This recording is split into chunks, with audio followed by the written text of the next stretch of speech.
శుభం మంచి తుమ్మే. నమస్కారం సార్. ఆగు. నమస్కారం ఎందుకు పెట్టావయ్యా? ఏదో పెద్దవారు కదా అని. పెద్దవాడినా? ఏ విషయంలో పెద్దవాడిని? నేనేమన్నా మున్సిపల్ చైర్మన్ నా, కమిషనర్ నా, మినిమం గా మినిస్టర్ నా? లేకపోతే మీ అక్క నాకు ఇచ్చావా, నా చెల్లెలు నువ్వు చేసుకున్నావా? అటు సోషల్ రిలేషన్ లేకుండా ఇటు పర్సనల్ రిలేషన్ లేకుండా నమస్కారం ఎందుకు పెట్టావయ్యా? పర్పస్ ఏమిటి? పొరపాటు అయిపోయింది. మళ్ళీ ఇంకెప్పుడు నమస్కారం పెట్టను. అదే ఎందుకు పెట్టవు అని అడుగుతున్నాను. నేను ఎమ్మెల్యేను కాలేదు అని పెట్టవా, లేకపోతే అనారోగ్య శాఖ మంత్రిని కాలేదు అని పెట్టవా, మీ అమ్మాయిని మా అబ్బాయికి చేసుకోలేదు అని పెట్టవా, లేకపోతే మా అమ్మాయిని మీ అబ్బాయికి ఇవ్వలేదు అని పెట్టవా? ఎందుకు పెట్టవు అని అడుగుతున్నాను.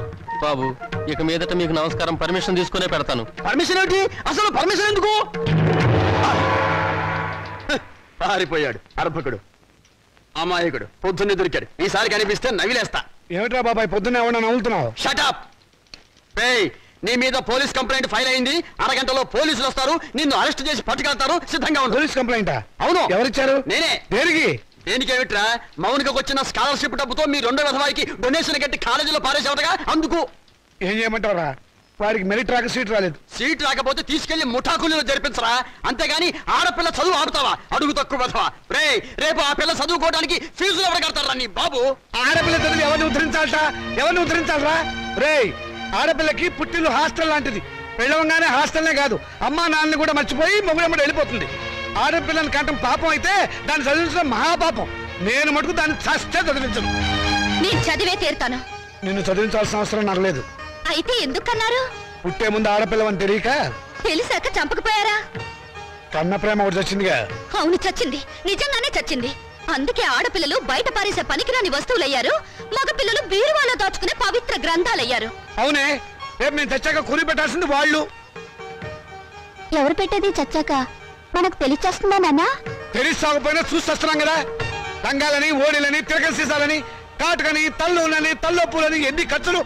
ఇవన్నీ కాకుండా పెద్ద మనిషి అయితే ఖర్చు, పెళ్లి అయితే ఖర్చు, కాపురాన్ని పంపిస్తే ఖర్చు, కడుపు వస్తే ఖర్చు, కాన్పు అయితే ఖర్చు. ఈ ఖర్చులన్నీ మగపిల్లలు కడుపులు కొట్టేగా పెట్టాలి. నాన్న, దాన్ని చదివించలేదన్న చెడ్డ పేరు మీకెందుకు? చదవనివ్వండి. దాన్ని చదివించడం మీకు భారం అనుకోండి. పోనీ అన్నయ్య నేను ఎక్కడైనా పార్ట్ టైం ఉద్యోగాలు చేసి దాన్ని చదివిస్తాం. ఎరా అన్నయ్య? అవునా? ఈ మాత్రం బుద్ధి నీకుంటే ఎప్పుడో బాగుపడేదానివే. ఆ బుద్ధి నాకు రాదు, వచ్చినా అక్కర్లేదు. చూసారో దీని అహంకారం? దీనికి పెళ్లి చేస్తే మొగుడితో కాపురం చేసి ఎందుకంత రోషం వచ్చింది? నిన్ను 18 ఏళ్ళు పెంచి పోషించిన నాకే ఎదురు తిరుగుతున్నావే, నాకెంత రోషం రావాలి? చదివించాలి కానీ హ్యాపీ. అయితే నాకు పెళ్లి చేయండి. నాకు అంటే మా ఇద్దరికి అన్నమాట ఒక పని అయిపోతుంది.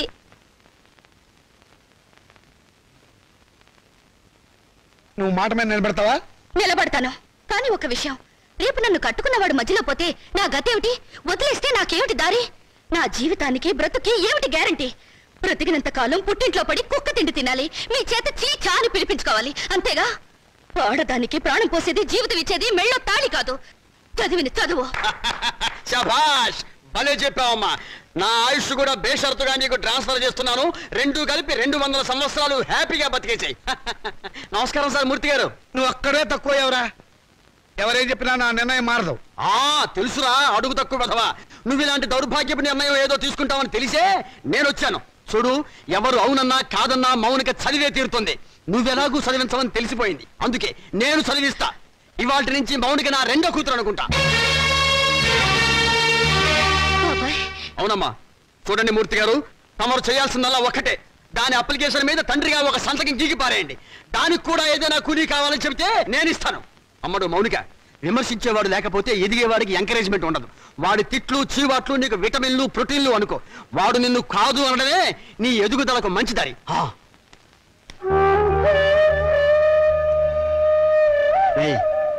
దాని చదువు బాధ్యత నేను తీసుకున్నాను కదా అని దాన్ని తిట్టడం, ఎగతాళి చేయటం మాత్రం ఆపేయకు. ఆపితే దాని ఎదుగుదల ఆగిపోతుంది.